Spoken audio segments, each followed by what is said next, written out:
सोन्याची धरोहर ही बुद्धांचीच देण. सोने हे बुद्ध धातू म्हणूनच ओळखले जाते. गोल्डन मॅन रोहित पिसाळ तक्षशिला महाविद्यालयाच्या इंग्रजी माध्यमाच्या स्नेहसंमेलन मोठ्या दिमाखात संपन्न.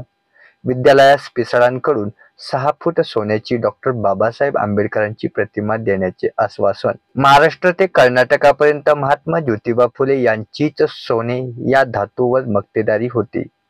वास्तविकता सोने हे बुद्ध धातू म्हणून ओळखले जाते आणि त्यांची धरोहर ही बुद्धांचीच देण आहे असे जगातील पाण्याखालील सोन्याचे उत्खनन करणाऱ्या 3ऱ्या क्रमांकावरील कंपनीचे मालक गोल्डमॅन व कट्टर आंबेडकराइट्स डॉ. रोहित पिसाळ यांनी तक्षशिला महाविद्यालयाच्या इंग्रजी माध्यमाच्या स्नेहसंमेलनात प्रतिपादन केले.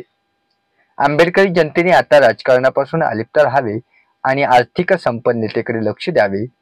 चला आपण एक होऊया व आर्थिक संपन्नता गाठूया असा नारा त्यांनी यावेळी दिला. आणि उद्योग व्यवसाय जेथे जेथे माझी गरज लागेल तिथे तिथे नक्कीच मी मदत करणार असे ही पत्रकारांशी संवाद साधताना त्यांनी आवाहन केले आहे. माझ्या कार्यालयात ठेवण्यात आलेल्या डॉ. बाबासाहेब आंबेडकर व भगवान बुद्धांच्या प्रतिमा, मूर्ती, सोफा सेट, खुर्ची, 7.5 कोटींची सायकल, बूट, माझ्या गळ्यातील 1 किलोचे फक्त लॉकेट, डॉ. बाबासाहेबांचे एम्ब्लेम असलेले ड्रेसेस, नगेट्स, बिस्किटे, विटा हे सगळे सोन्याचे असून त्या व्यतिरिक्त मी लिहिलेल्या 4 पुस्तकांपैकी एक पुस्तक द अनरिच लेटर्स टू डॉ. बाबासाहेब आंबेडकर हे संपूर्ण सोन्यात मढलेलं आहे. कारण जगात सर्व वस्तू नाशवंत आहे पण सोने नाही असेही त्यांनी सांगितले. थायलंड देशातील अयोध्या मॉनेस्ट्रीचे सदस्य, आंतरराष्ट्रीय बुद्धिस्ट सोसायटीचे प्रवक्ता व इंडोनेशिया येथील सुशा अंडरवॉटर गोल्ड मायनिंग कंपनीचे मालक व सातारा जिल्ह्यातील सुपुत्र असलेले पिसाळ यांनी हॉलिवूडमध्ये देखील 2 चित्रपटांची निर्मिती केली असून इतिहासकार, बौद्ध संस्कृतीचे गाढे अभ्यासक, डॉ. बाबासाहेब आंबेडकरांच्या वैचारिक प्रवाहाचे कट्टर वारस असलेल्या डॉ. पिसाळांनी तक्षशिला महाविद्यालयाच्या विद्यार्थ्यांनी बाबासाहेबांच्या जीवन प्रवासावर सादर केलेल्या नाटकावर प्रभावित होऊन कला विद्यालयाला सोन्याचे तयार केलेली 6 फुटांची डॉ. बाबासाहेब आंबेडकरांची प्रतिमा भेट देण्याची घोषणा केली आहे.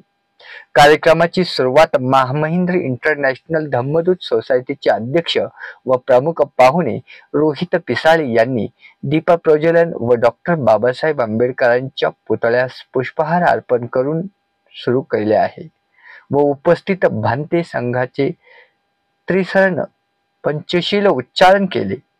कार्यक्रमात लहान विद्यार्थ्यांनी अनेक कलागुणांनी संपन्न विविध नाचगाणी व नाटक सादर केले, ज्याने उपस्थित हजारोंच्या संख्येने पालक व विद्यार्थी पाहुणे मंत्रमुग्ध झाले होते. कार्यक्रमास महामहिंद्र इंटरनॅशनल धम्मदूत सोसायटीचे अध्यक्ष डॉ.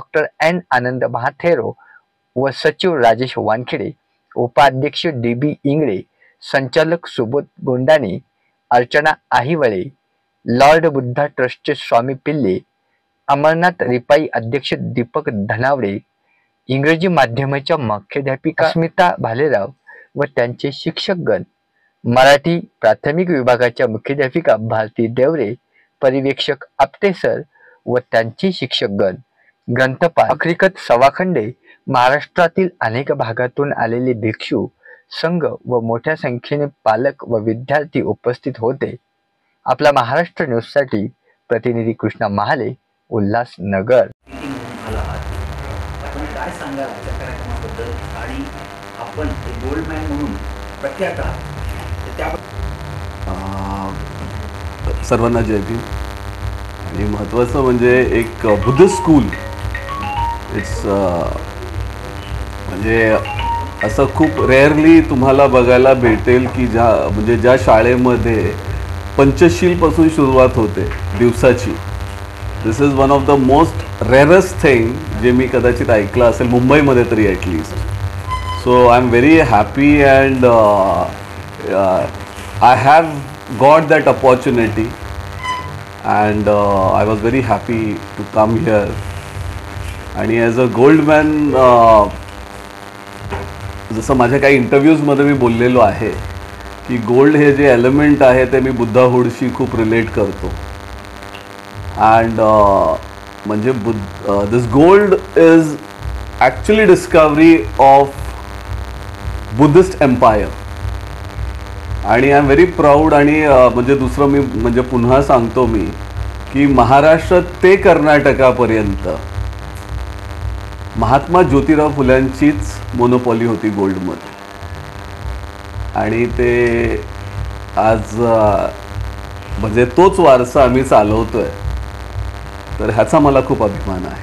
साधारणतः पाहिलं गेलं जाईल विचारसरणी वेगळी असते, परंतु तरी देखील तुम्ही एक आंबेडकरवादी म्हणूनच सगळीकडे प्रख्यात आहात. तुमचा जो संघर्ष होता, अनेक मोठा संघर्ष अनेकांना माहिती आहे, परंतु आपण आमच्या प्रेक्षकांना तुमचा संघर्ष कशा प्रकारे गोल्ड मॅन पर्यंत आपण पोहोचलो. सगळ्यात पहिलं म्हणजे मी अयोध्या मॉनेस्ट्रीचा आहे आणि जगातले सगळ्यात श्रीमंत देश बुद्धिस्ट आहे, दॅट इज जपान. म्हणजे तुम्ही जर भारताबाहेर गेलात तर बुद्धिझम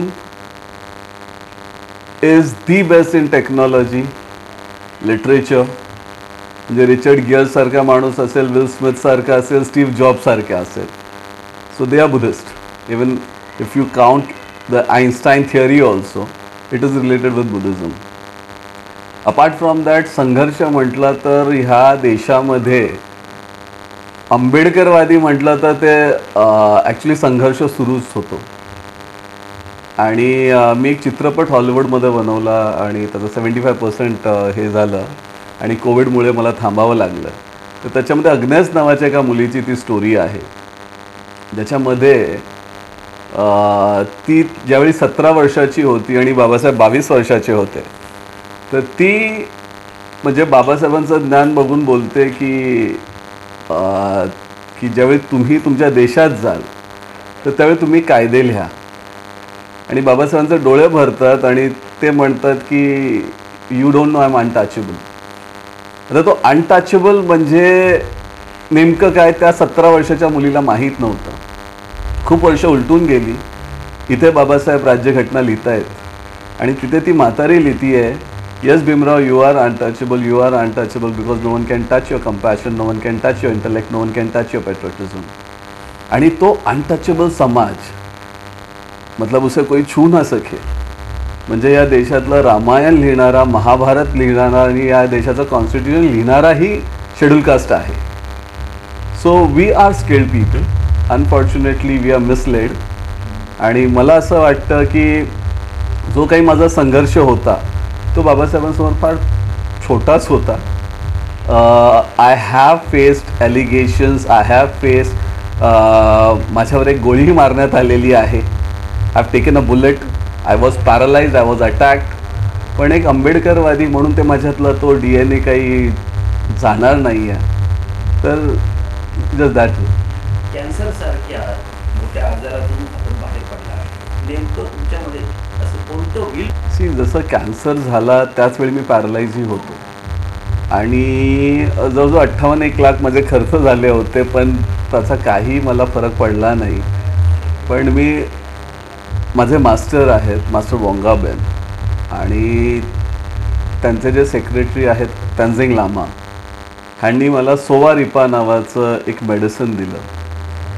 आणि अपार्ट फ्रॉम दॅट जी सायकोलॉजिकल जे मोटिवेशन बुद्धिझममध्ये आहे, कारण Buddha is the first psychologist I believe. मग ते अंगुलीमाला घ्या किंवा किसा गौतमी घ्या, तिथे काही मिरॅकल नाही आहेत. It is just about psychology. आणि त्या सायकोलॉजीनीच मी कॅन्सर किंवा पॅरालाइजनी ठीक झालेलो आहे. शिक्षणासाठी आपले जे मत आहे ते आपण मांडलेलंच आहे. आज मी इथे तशीतल्या शाळेमध्ये मुख्य अतिथी म्हणून आलो उल्हासनगरच्या जनतेसाठी. मी एवढंच सांगेन की इथे आंदोलनं होतात, म्हणजे तुमच्या उल्हासनगरमध्ये जास्त आहेत कदाचित, तर या मुलांनी भरकटू नये. कारण जर आम्ही म्हणतो की हा कायदा बाबासाहेबांनीच लिहिलेला आहे, तर मग तो कायदा आपण मोडू नये.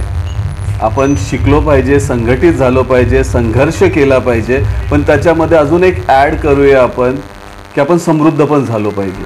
कारण आपली लोकं शिकली पण पण ती अक्कल घाण टाकली. आपण कोणाच्याही संघटनात जातो पैशांसाठी, एक क्वार्टर एक चायनीजच्या प्लेटमध्ये संघर्ष संपतो. म्हणून आधी समृद्ध पण व्हा, मी हेच सांगेन. इंटरनॅशनल धर्मदूत सोसायटी संचालित तक्षशिला विद्यालय प्राथमिक इंग्रजी माध्यम या विभागात आज ॲन्युअल गॅदरिंगचा प्रोग्राम आयोजित केलेला होता. शाळेमध्ये किमान 3 दिवसापासून सलग गॅदरिंगचे कार्यक्रम आयोजित होत आहेत आणि या आजच्या आमच्या कार्यक्रमासाठी प्रमुख अतिथी म्हणून मुंबईचे गोल्डमॅन श्री रोहित पिसाळजी हे अगत्याने उपस्थित होते आणि त्यांच्या येण्यामुळे कार्यक्रमाची खरंच खूप शोभा वाढली.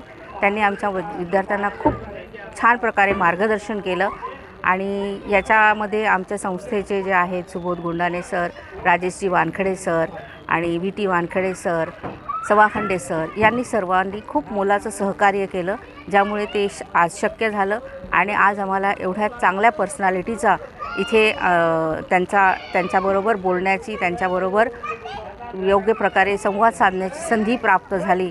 म्हणून मी संस्थेचे खूप मनपूर्वक आभार मानते. आमच्या संस्थेचे अध्यक्ष पूजनीय भंते यांनीसुद्धा रोहित पिसाळ सरांचा सन्मान केला आणि ते सुद्धा खूप आनंदित झाले या गोष्टीला. ह्या सर्व कार्यक्रमासाठी माझ्या सर्व शिक्षक वृंदाने मला मोलाचे सहकार्य केले. पालकवर्गाने सुद्धा योग्य ते सहकार्य केले आणि मॅनेजमेंटचा तर खूप मोलाचा सहभाग आहेच यामध्ये. आपण सर्व पत्रकारसुद्धा आलात, त्याबद्दल आपले सगळ्यांचे मनपूर्वक धन्यवाद. थँक्यू.